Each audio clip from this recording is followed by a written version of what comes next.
voices. I'll just use my school teacher voice to get started. Most of you know Cindy, Chef Cindy Pawlcyn, who has been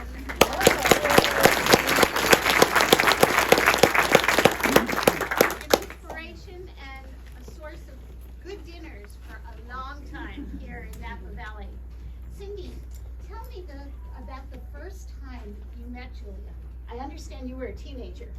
I think I was 13, and my mom liked to keep us out of trouble, so we were always in classes or doing something.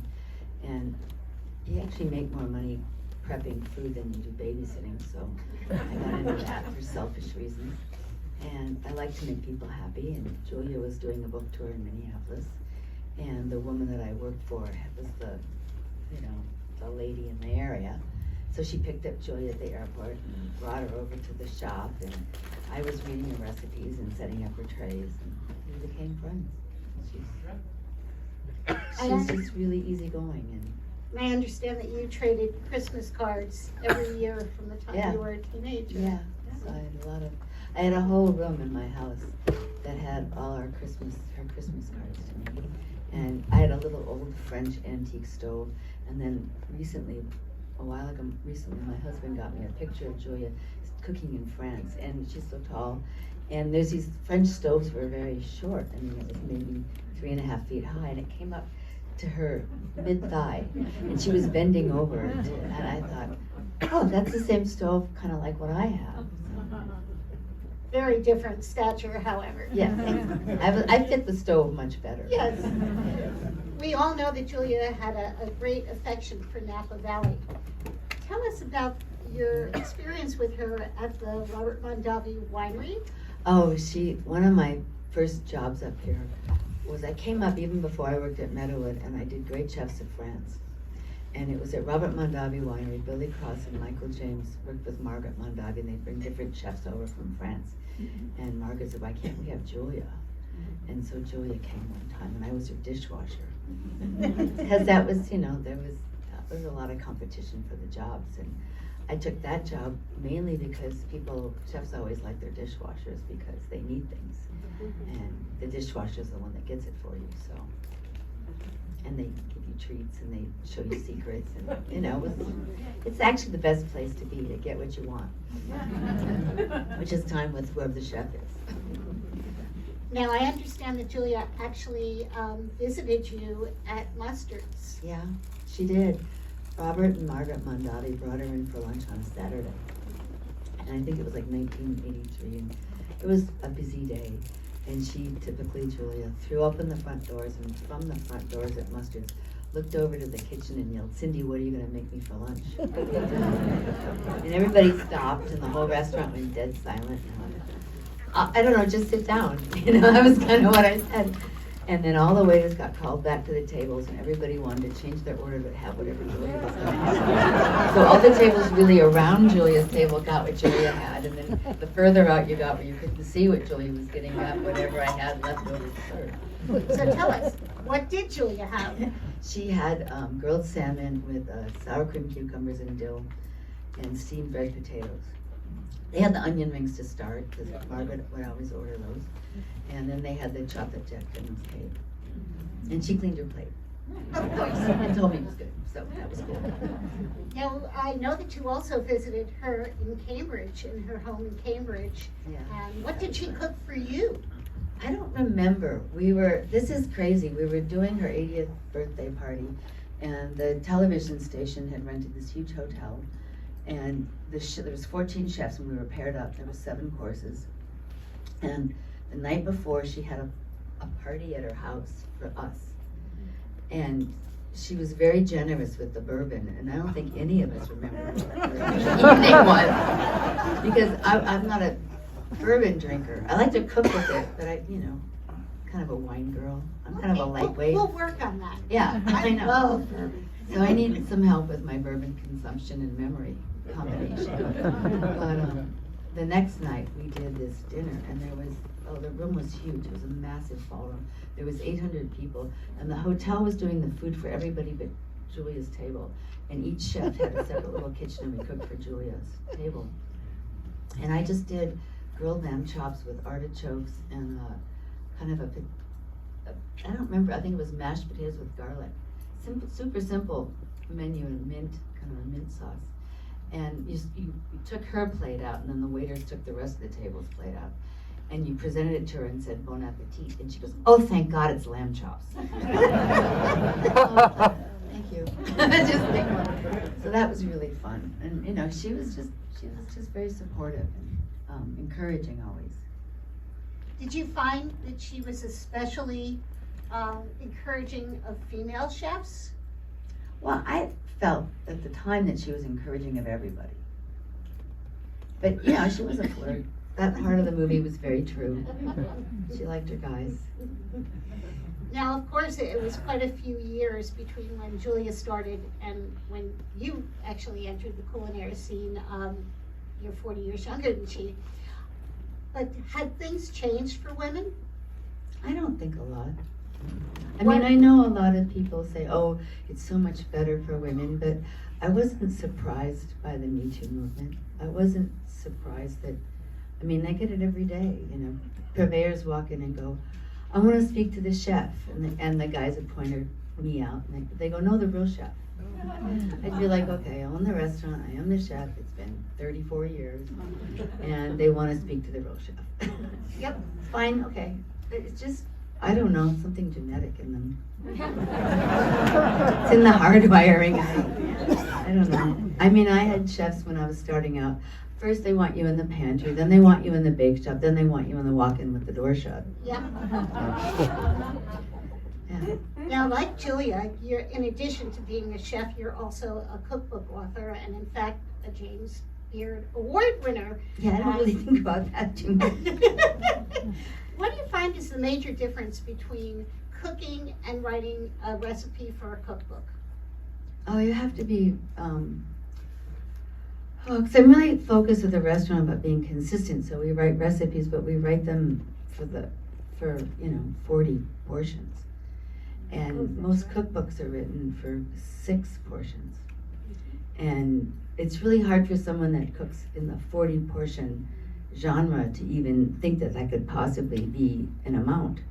Like this little tiny bit of garlic is something, and then, oh, that's too much, holy moly, and you're like, ugh. And then the other problem I had writing cookbooks is that every time I was testing a recipe, I'd kind of tweak it. And you have to stop doing that and actually write the recipe and not keep evolving it. Whereas in your kitchen, you can change your recipes and move your dishes forward and change your menu whenever you want. You can even drop things, no one's going to know, right? Right, yeah. Well, the guys next to you will know. Are there any questions that you'd like to ask Cindy? Anybody have a question? Okay, I will continue then. Oh, well, I see one back there. Say it as loud as you can, I'll repeat it. Hi. First of all, thank you so much for all of this. This is really beautiful and wonderful. And the thing that does, as a chef yourself, as we've been monitoring diets and stuff, and Julia clearly was all about the butter. Mm-hmm. Have you had to modify your own recipes as the landscape has changed? How have health knowledge affected your?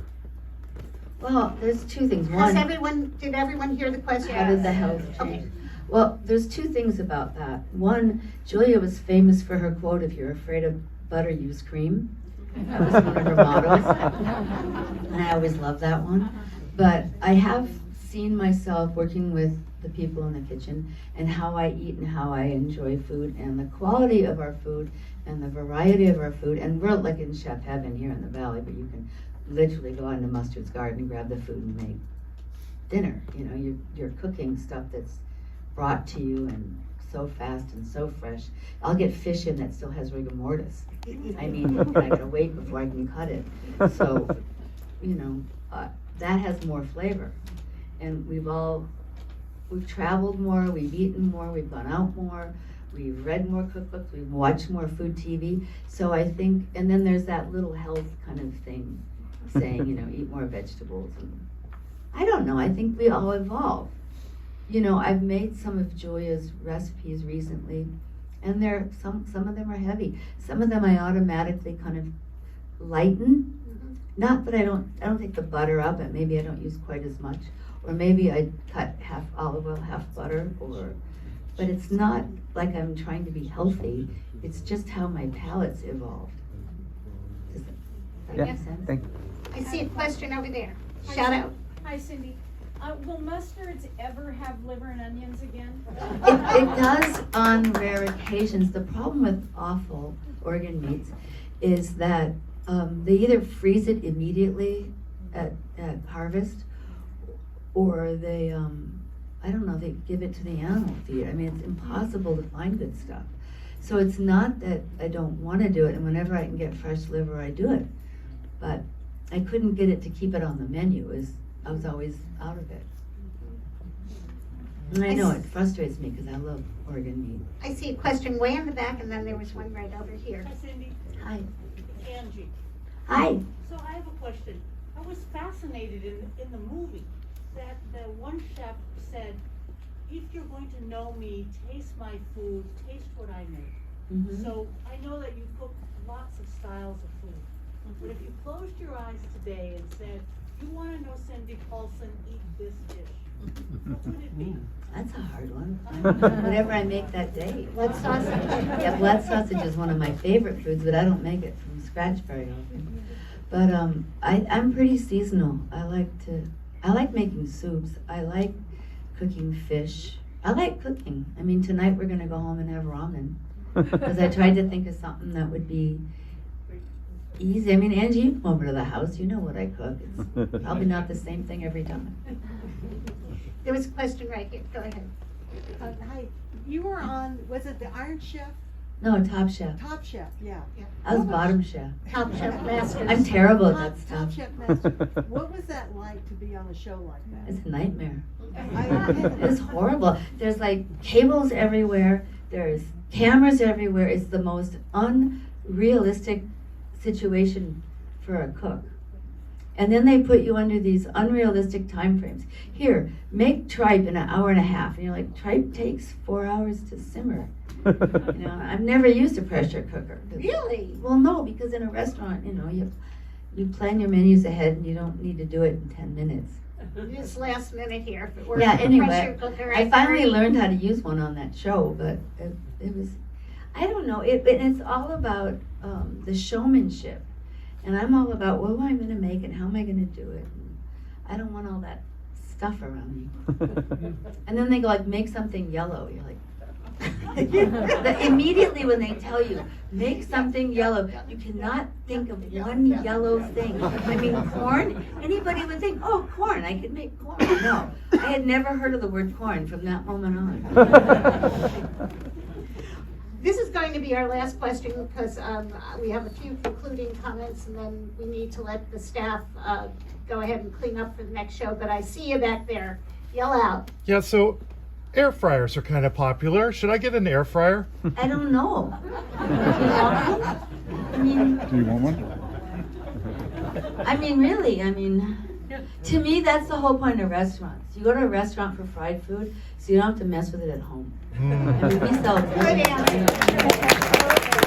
I'll fry it for you. I gave away my air fryer, by the way. It's just not the same. All right, I'll make an exception. Go ahead. Yell out. I have one question. Is there a restaurant in the Bay Area that has gone that you missed and you wish was still great? You all say Cindy's Backstreet. I do miss that, because now I have to make the food myself. I can't just go there and have dinner. But I miss the diner in Yellville. Yeah. Well, best breakfast Oh, yeah, ever. the no pancakes. Oh, yeah. Oh, yeah, and the humdingers. I just miss it. So Nikki and Cassandra running around having a fight. Yes. Two things that that we didn't talk about, but I want you to know. Cindy told me earlier that Julia Childs, when she needed to lose weight, when she needed to lose weight. When she wanted to, not when she needed to. That's When she true. decided her skirt was too tight. Go for it. Tell the story. Well, I asked her once, well, how do you keep fit like you do? And she goes, oh, I do that Atkins thing. Like, okay. So now we know that when she needed to lose weight, she cut out the carbs. So she just Not the ate, fat. Steak and bourbon is what she said. Works for me. Well, actually, bourbon's a carb, I think. It is all alcohol is because sugar, carbon. Yeah.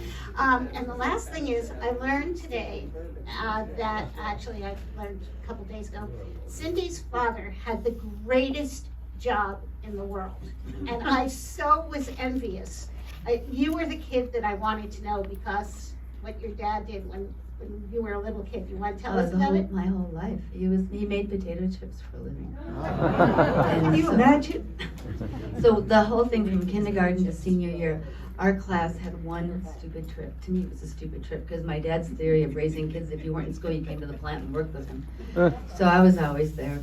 But we'd go to the plant and we'd show them the whole plant, and then we'd end up at the end of the fryer. It was like probably as long as his room, and the conveyor belt goes up towards the end, and the chips tumble down maybe about 1.5 feet. And at that point, there's a big thing of salt sprinkling over, and they're probably about 400 degrees. And we'd stand there and grab chips out because the health department, in fact, is now. And I mean, literally, the whole class had to come, and then Dad would give me each a box of chips. Potato chips were in boxes then, tea bags in a box. And they would all have burned hands because they weren't quick enough, burned lips. I was so envious. I so wanted to be your friend as a kid, so I could I go think to the that's why I had friends, because they My come dad over to our was a house. dentist. I mean, come on, my father was a dentist. Nobody wanted to be my friend. Yeah, really. It's important though. Thank you, everyone, for coming out. Thank you especially our very own celebrity chef, Cindy Pawlcyn.